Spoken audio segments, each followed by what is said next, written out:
সিলেট ২ আসনের জামায়াত মনোনীত সংসদ সদস্য পদপ্রার্থী ও সিলেট জেলা জামায়াতের নায়েবে আমির অধ্যাপক আব্দুল হান্নান বলেছেন, শুধুমাত্র রাজনীতি করলেই চলবে না, আমাদেরকে দেশের আর্থ-সামাজিক উন্নয়ন, স্বনির্ভরতা বৃদ্ধি এবং মানুষের জীবনমান উন্নয়নে ভূমিকা রাখতে হবে।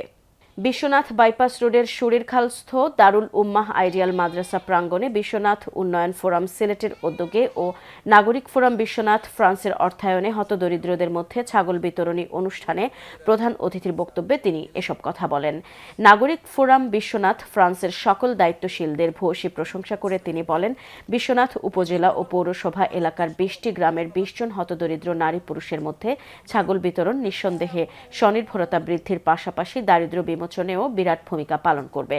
উপজেলা জামায়াতের আমির ও বিশ্বনাথ উন্নয়ন ফোরাম সিলেটের সভাপতি মোহাম্মদ নিজাম উদ্দিন সিদ্দিকীর সভাপতিত্বে ও উপজেলা জামায়াতের সেক্রেটারি মতিউর রহমানের পরিচালনায় অনুষ্ঠানে বিশেষ অতিথির বক্তব্য রাখেন ইসলামী ফোরাম ইউকের সাবেক সভাপতি বিশিষ্ট কমিউনিটি নেতা আতিকুর রহমান জেলু, বিশ্বনাথ পৌর জামায়াতের আমির HM আক্তার ফারুক ও উপজেলা জামায়াতের নায়েবে আমির মাস্টার ইমাদ উদ্দিন।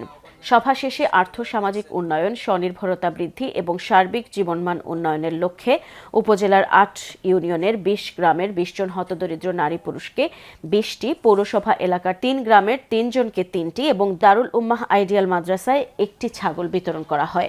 এ সময় জামায়াত নেতা মাস্টার বাবুল মিয়া, আশিকুর রহমান, হাফিজ মোহাম্মদ আলী, আব্দুল মালিক, শাহিন আহমদ রাজু, গিয়াস উদ্দিন সাদি, কামাল আহমদ, মকবুল হোসেন সহ মাদ্রাসার শিক্ষকগণ উপস্থিত ছিলেন।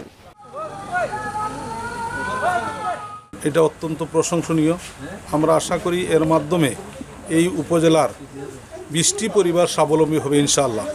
যারা এই প্রোগ্রামের আয়োজন করেছিলেন, যারা কষ্ট করে টাকা দিয়েছেন, আমরা তাদেরকে বিশ্বনাথবাসীর পক্ষ থেকে আন্তরিক মোবারকবাদ, অভিনন্দন জানাই। আমরা আশা করি এইভাবে বিশ্বনাথের সকল প্রবাসীরা যদি এগিয়ে আসেন তাহলে বিশ্বনাথ একটি স্বাবলম্বী বিশ্বনাথ উপজেলা হবে। আমরা খুশি হয়েছি, আপনারা দিচ্ছেন, আমরা উন্নত করবো, উন্নত করলে আপনারা দেখাই।